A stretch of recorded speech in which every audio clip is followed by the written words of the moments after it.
I did my waves project on lasers.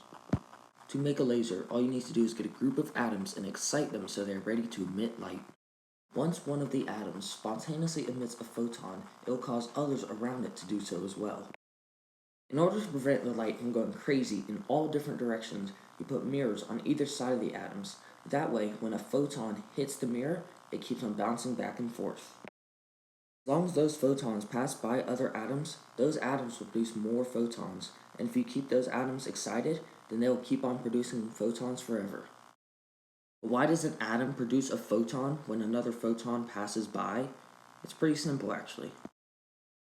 Imagine you are flipping two coins. They can both land on hands or tails and be the same, or land on opposite sides and be different. It is a 50-50 chance. But photons aren't like coins. No matter how hard you try, you won't be able to tell one photon from another. This means in a photon flipping experiment, there's only one way for them to be in different states, but there's two ways for them to be in the same state. This implies that in general, photons want to be like other photons. They want to have the same phase, be in the same polarization, and go in the same direction. What's even more amazing is that when a photon passes by another atom that could produce a photon, probability says that it will produce another photon. This is because the photons want to be together.